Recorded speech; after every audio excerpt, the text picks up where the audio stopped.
top 5 worst things about investing in real estate. There might be more than 5, but we're going to start off with 5. The worst thing is shiny object syndrome. And what that means is there's literally 100 different ways to invest in real estate. And when you focus on one thing, it's easy to get distracted by, I don't know, something else, right? So if you're buying rentals, you might get distracted and you're like, oh, I'm going to buy trailer parks now, or I'm going to buy, right? So it's really easy to kind of get off track and try to be like the jack of all trades, where you should be just the jack of one, get really good at it, and then move on to being the jack of all trades later on. The second thing, that's probably the worst thing, and I think just the worst thing in general in life is contractors suck, right? So we'll leave that as a very simple number 2. Number 3, it's not as easy as they make it out to be on TV, right? There's way more that goes into it, and I think people have the wrong image of how hard or difficult it is. And it is simple to a point as long as you have it structured correctly. The fourth is you have to look at a lot of shit deals to get to a good one, right? So, yeah, I mean, that one's like self-explanatory, right? Everyone thinks they got the best deal. Everyone thinks they got the best this or that. Every broker, every agent, everyone's like, oh, look at this. It's a great deal. No, it's not. It's terrible. It's garbage. Throw it away. At least from an investment standpoint, right? It might work on a retail market, but we're talking investment. Investment's probably garbage, right?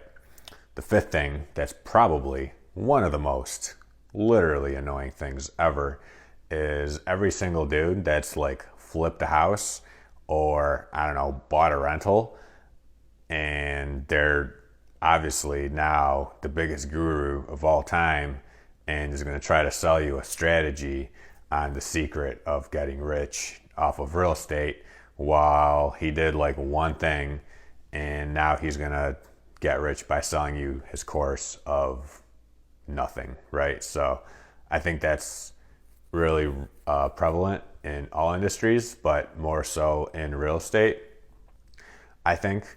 Or maybe I'm just exposed to it more in real estate, but I mean, it's the same thing with like all these coaches and all these people trying to coach people, but they've literally done nothing, right? They haven't built a business, they haven't scaled, they haven't like done anything noteworthy to be able to sell people a program or whatever they're trying to sell you, right? Some bullshit.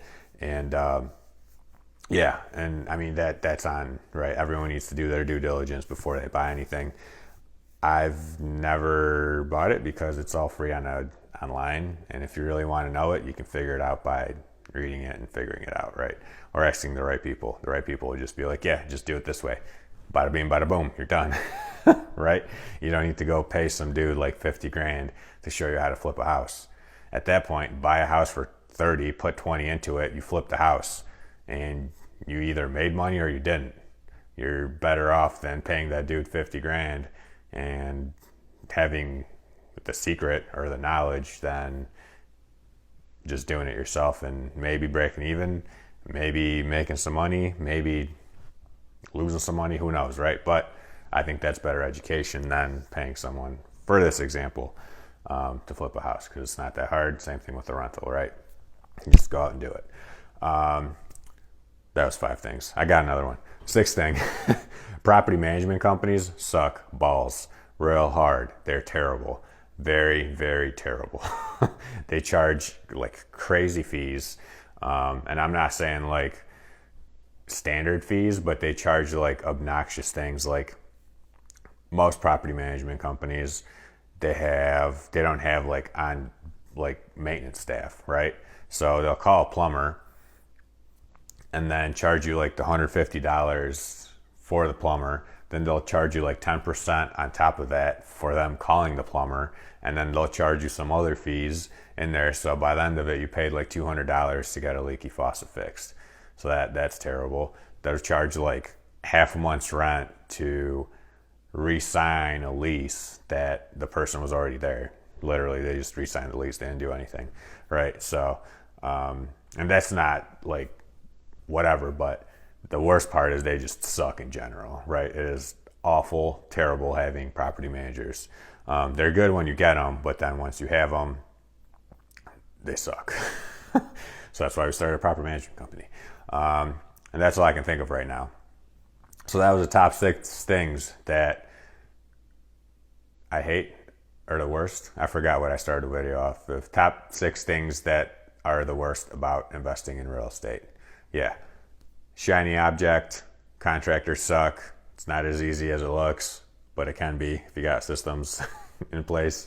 You have to look at a lot of poopy deals. I forgot what the next one was. I'm trying to do a recap and I'm not doing very well at it. Whatever the next one was, and property management sucks. So, yeah, I can't think of the last one. All right. Well, that was the 6 things with the one thing that I forgot, but it's back in the video somewhere.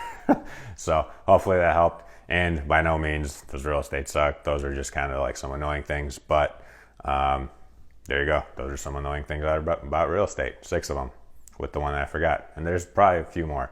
So I'll try to think about some more. So anyway, hope you have a great night, and I'll see you on the next one.